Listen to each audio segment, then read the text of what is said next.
him off of the cannon. I mean, is there a way? He's just going to queue it. Exactly, you know what his range is. So you pressure him by walking forward even deeper. You make him make a decision. But how do I walk forward? I don't walk forward on top of my cannon, so he doesn't hit me and the cannon, so he gets 2 birds with 1 stone. I walk away from the creep. So I He just now give has the cannon, or he has I to don't get decide, it. do I want the cannon or do I want to fight this motherfucker? Okay, so you I walk into him. Yes, so he has to make a decision. I now have one of these two things I have to interact with. Do I take a bad trade, but I get the cannon, or do I trade with him and lose the cannon? Right, but how do you walk up? You guys like being How do I how do you walk up walk? in Vietnam? What? No. How do you walk up and not be like like in front of your own minions towards him? It's because I know I his don't get Q it. range. I can be right behind my melee creeps, right? I could be at his max range for his Q if they're trying to reach cannon. I know Silas Q range. I've played against him enough. Oh, I see what you mean. I see invisible radiuses in my head for every champion's ability if I've played against them enough, or even with them, or have played as them. I know his range. It's not a jump scare every time. Oh shit, it actually goes that far? No, I know his range. So I know where I need to position. But me not auto-attacking the range creep and prepping to punish him with gold card now has him in a pressured position where he has to make a decision. But no matter what, it is a win-win for me, and it is a win-loss for him, which stacks up.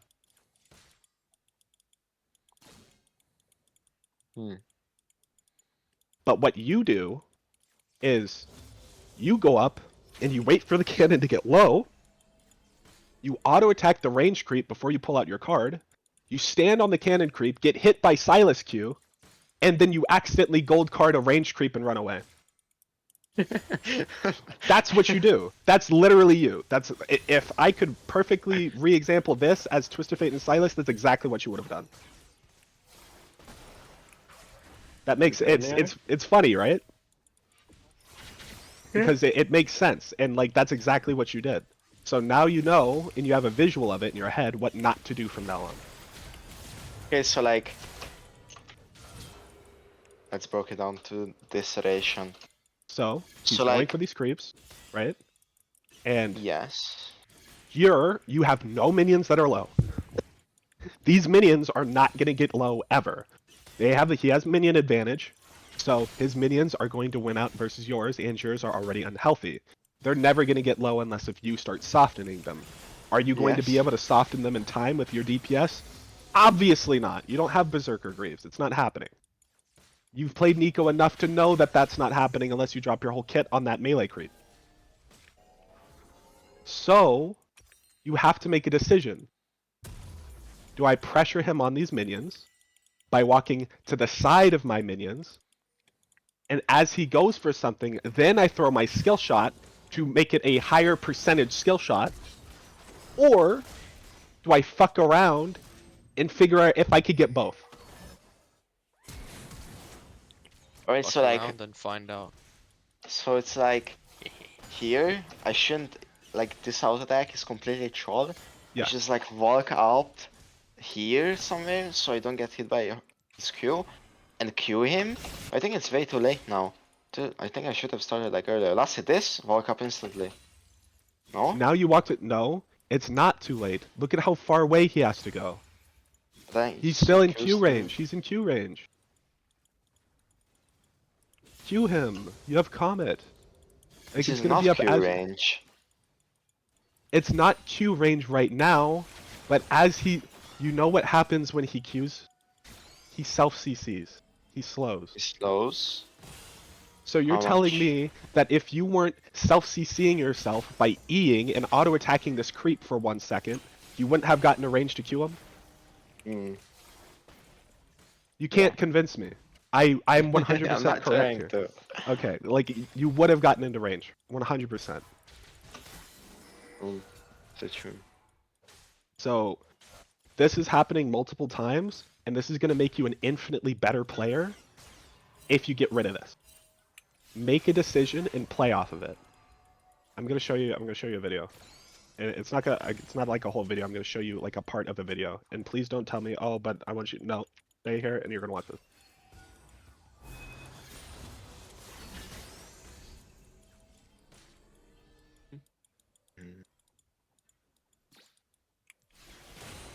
Keep in mind, not only do you see every pro player doing this, but this is free information you can get off of YouTube.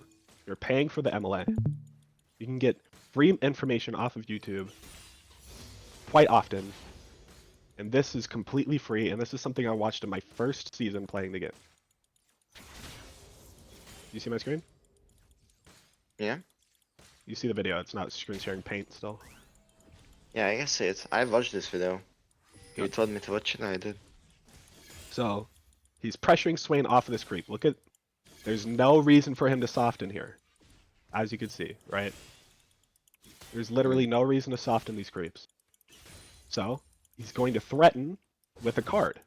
Blue card do the most damage, red card would do AoE so he can do push, and if he stands in range of the creeps, or he can gold card, either or. Gold card is more threatening when the opponent would think that, oh, my jungler's here, right? Because it's CC. Same with your E as Nico. It would be more threatening if he knows that someone is around. But here, since the jungler's not around, and chances are Swain probably doesn't think so either, he's not going to threaten with gold card. Probably better to threaten with blue. So he's going to choose blue, and he's going to constantly push him off this lane. This is what you should do. That's how you play as a mage. Every control mage has abilities that do that. Hence, why they're called control mages. They control an area or space. That's their whole job. And if you disrespect it, you get punished by losing a chunk of your HP every single time. Mm. So, for champions like this, what does Victor have to CS here? He has nothing to CS. So, when LeBlanc is going to go for his CS, he has a larger trading window than she does. If I was him, I would AQA, but they changed that. And so he's going to just Q auto with the animation cancel and back off. And so this accrues a slight lead in HP, which you were doing with Comet and such with your Q. And then you want to keep trading like this. Gone.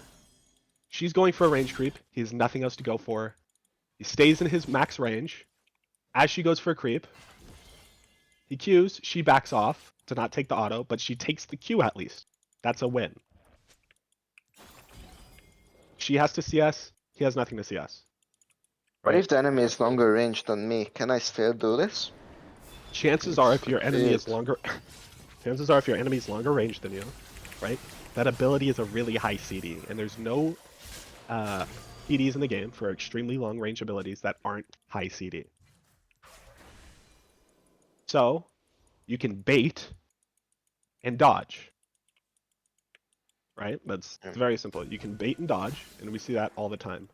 But when a minion is this low, it's really, really hard to choose to bait and dodge. You should just choose to trade at this point. Right? But, because you know that if they're walking up, either they're choosing to trade with you or they're going for the CS. They can't be baiting and dodging anymore because this minion's about to die. But here's the thing. If this is happening to you, you need to understand your champion's advantages into those lanes. When I play Victor and I play into anybody, I'm always hitting E. It's impossible to miss that ability if you're decent at Victor. There's no chance. It's so easy. But what do you do as the opponent? You thank God that a control mage like damage early game is pathetic. That's what you think. Be happy about that. And you work with what you have to either make him pressured off of his resources, and you punish him off of his creeps, whatever. Because let's say he is longer range than you, right? Say Victor's longer range than you, and you're playing Kiana. And let's say you're level 2. In a scenario where this middle range creep is low and you have nothing to CS, what do? You walk out far as fuck from the lane, from the minion, because you know he can direct his E to do damage to not only the minion but you as well. So you make sure that he doesn't have an option to get 2 birds with 1 stone. So you walk far away from it and you attack him from an edge. Does that make sense? Because he's long range, he can't use his super long range ability that you're threatened by to hit you and the creep. He now has to make a decision to lose a creep or to lose a trade, even though he has that long range ability.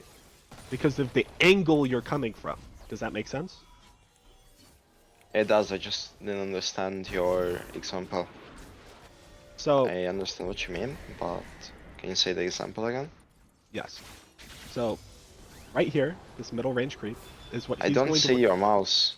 You don't. Thank you for saying that.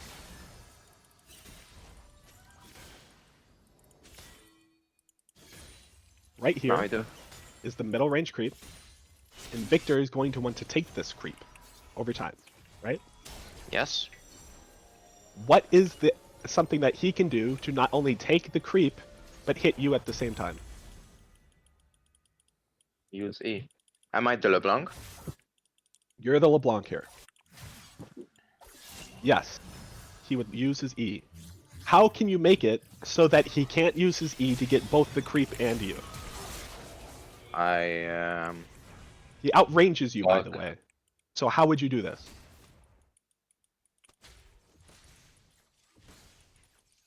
Depends where I'm standing, then it's low HP. Like, I shouldn't stand near it, because then he can just direct the E, so he the creep and me as well. If I Good. go to E the wave, he can just auto the minion and just E me. Okay. Doesn't make sense. So he's lowering his damage in a trade to do damage to you as well, while also getting the creep. So you win the trade. Because you should use everything on him, but meanwhile, he's using less so on just you, right?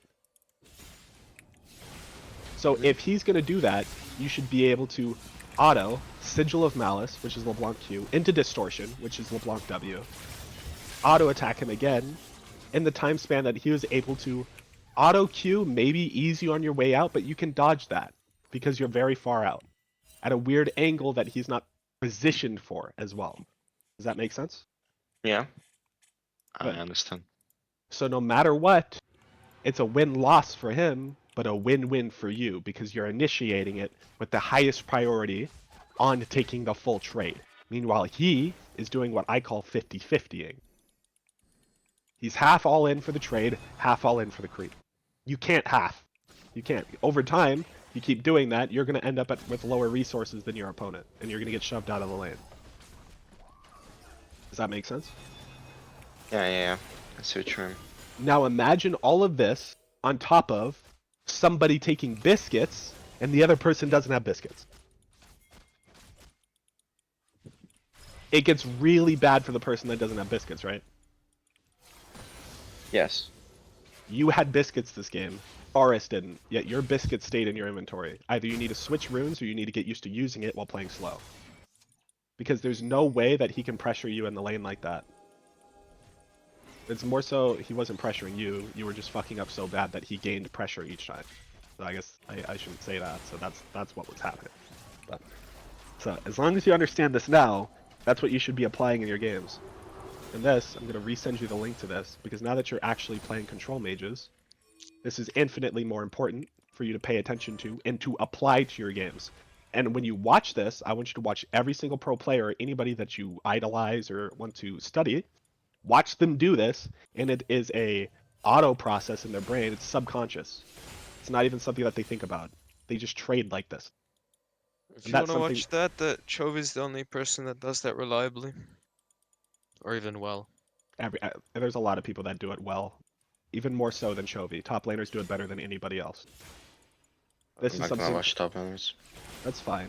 But when you do watch anybody, just recognize that this is something that is going on and everybody's doing it. By This is this, some- are you talking about timing trades with enemy last hits, right? Absolutely. Poke Oh. trades any of it. 100%. If you're going for a cannon and I'm playing something like Kiana, right? I'm absolutely hitting my full combo, CCing you and throwing you into the fucking wall instantly because you went for that cannon. Absolutely. You're self-CCing yourself, then I chain CC your self-CC with my CC into an extra CC into the wall and I can hit all of my abilities. Why would I not do it? Everyone uses it. If you play Echo, you position your forgetting the name of it. Wow, I haven't forgotten the name of an ability in a very long time. You're positioning your W, right? Specifically for if they go for this creep here, they now have this massive fucking long range, high CD, but low cost ability that they now have to position around when they go for this cannon. Nobody uses it that way, but that's something you could do, right? Cannon's coming up, you know what area of space that their range is, place your W there as Echo. They have to do parallel convergence, that's what it was. Now, all of a sudden, they have to get around that somehow. Massive! Echo W is massive! Cannon's getting low. How can you guarantee a skill shot? By using minions. And even if you don't stun them and they go for the creep still, you get a shield and you can get a free trade-off.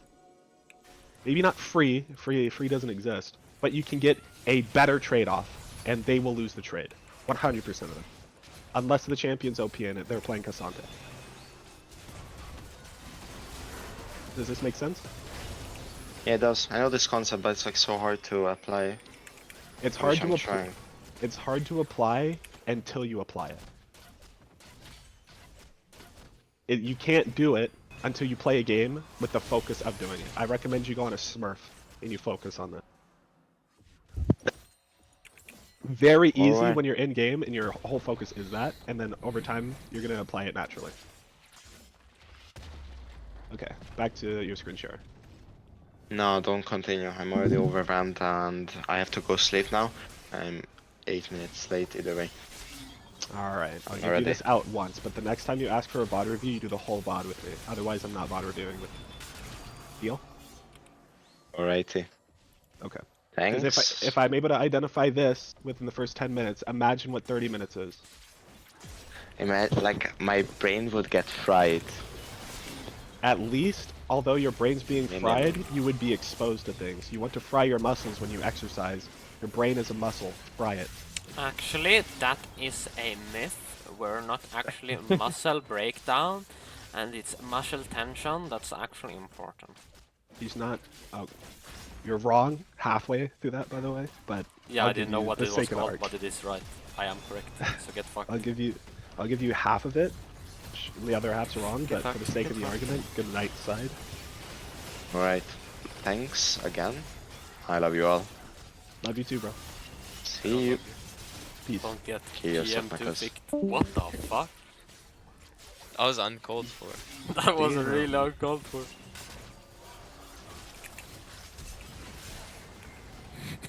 Now I wanna know what I accomplished during this. I added my OPGG.